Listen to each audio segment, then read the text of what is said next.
Loving again after hurt. This is a big topic because it's going to happen to all of us. And there's going to be a time where you've had a loss of a relationship, it was a divorce, or someone you truly love that didn't work out. And whatever the case may be, there's a way for us to process it, deal with it, and find love again. But it is a process. So I'm going to go through it today. I've got three outlines, ideas I want to present to you. So let's dive right into it. First of all, the idea is to acknowledge and own the hurt. You know, there's a time when you just got to look at yourself and be kind and just say, I'm hurt. And be kind to yourself. And it doesn't make it better, but it makes you human. It's your life experience. And we've all seen times where we had something bad happen, and then the net result was after the bad thing happened, we came into something wonderful. And so you have to take a look at this and just realize it's not the end of your life. There will be sunshine again, like all seasons. You know, after winter, comes the spring and then the summer, and there's joy and love again. So first of all, just to own it. It's okay, to be able to say, I'm really hurting. And during this time, there's one thing I want to tell you. The idea of owning it sounds more painful than it actually is. If you don't own something, you can't do anything with it because it's not yours. But by owning it, saying, this is my hurt, and I want to heal, and I want to get better. And we go through a process of kicking ourselves and saying, oh, I should have done this, I could have done that, or why did she do this? The blame game goes on. You say, you know what?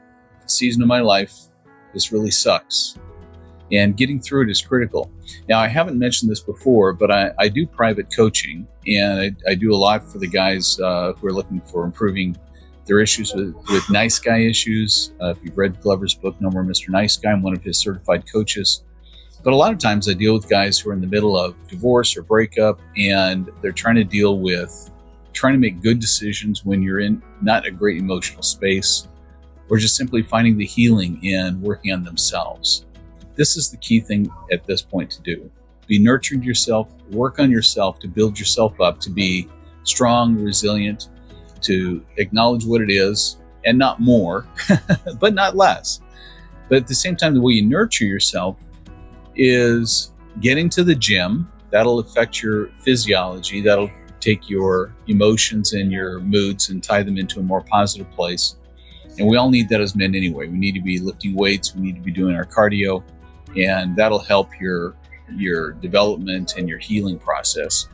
And then if you need to reach out for coaching, counseling, I highly recommend it, because you need somebody else who's centered, who's not in the middle of the pain, who can give you perspective, and who can also give you empathy, care, love, direction.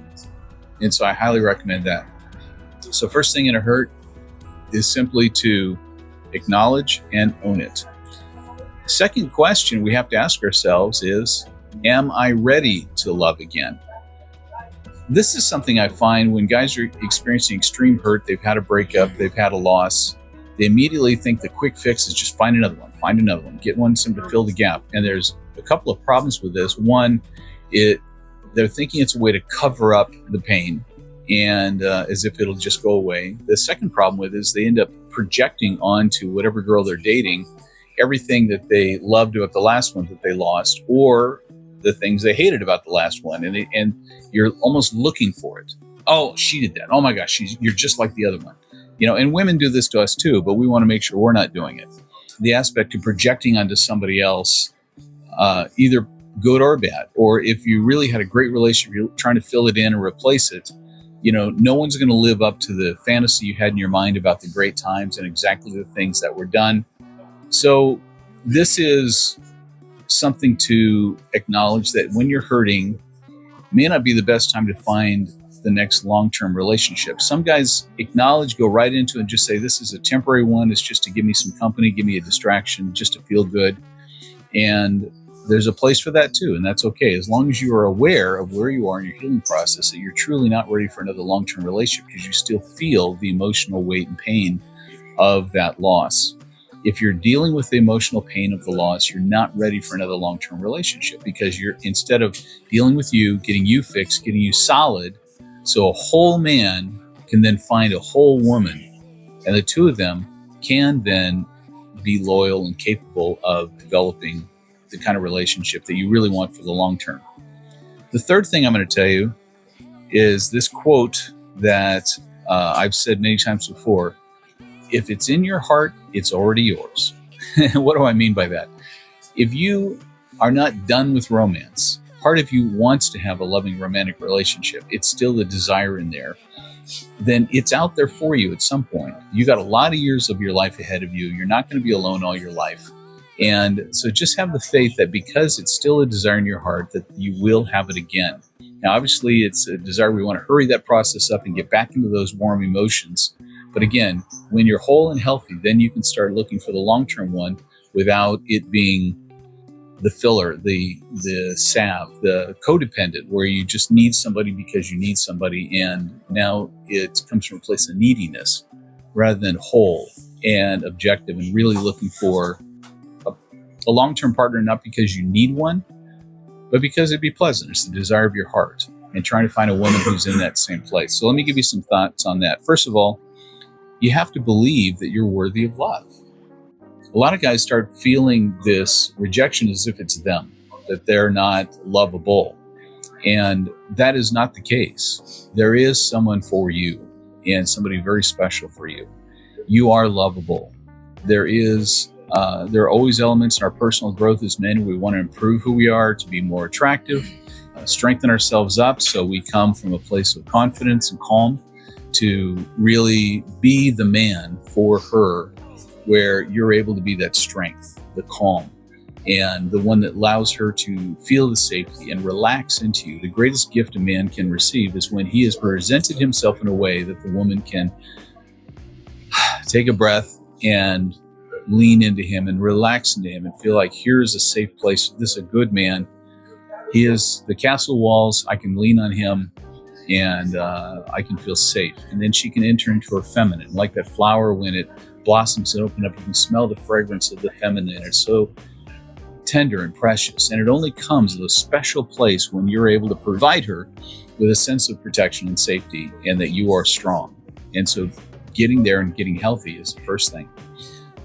Believe, second of all, that she's out there, that when the right time comes, she will appear. And I tell you, unless you work with Dream Connections and help us actually introduce you to somebody, which shortens the process quite a bit, you have to have a belief that at the right time she will appear. And it'll surprise you where she comes up, how the coincidences happen, but you have to believe she is out there.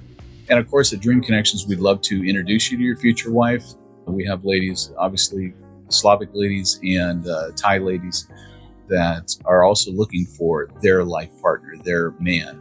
And you certainly can be that man. If you'd like to know more about that, certainly email me, dcromanceforme@gmail.com, and I'd be glad to set you up with a free consultation with Inga so you can learn what that's about. And when you send me that email, says, yes, I'm interested in a VQT program, which is Virtual Quest Tour through Zoom dates, give me a phone number too, so I can just give you a quick call, and then I'll connect you for your free consultation with Inga and see if your lady is waiting for you through our system.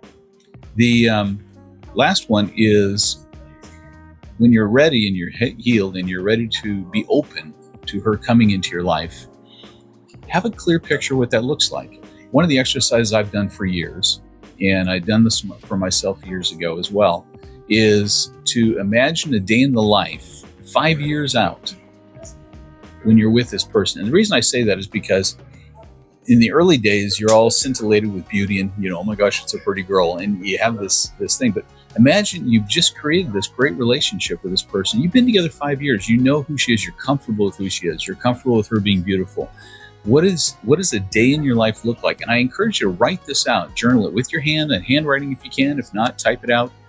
But imagine from the moment you wake up in the morning in the pillow and she's there next to you, and what your morning routine is like. And, if you have jobs, how you keep connected through the day, and what your life is about with her. And to really answer the question, how does adding a woman to your life make your life beautiful and better and deeper. And imagine living with her in vivid detail. The cute banter you have, whatever it is, what you do in the evenings, the whole way through until you're going to sleep at night again. Do that exercise, and you will create an internal GPS where your subconscious will and your reticular activating system will start to look for and hone in on the kind of woman that's going to match your dream life when you've been together. And it'll come in that package, in that form. So I empathize with you, brothers, because I'm telling you, there is no escape from it. Everyone will have hurt. You will have setbacks. I lost a spouse to death. I've had betrayals. I've had other things come to me, but the hope remains alive. And my goal is to become healthy and ready to meet that person. And that's your goal as well. And I hope I can help you in one way or another. If you'd like to talk to me about coaching personally, one-on-one, just get on my calendar. Go to markhamdavis.com/calendar, pick a time, and I'd love to have that call with you as well.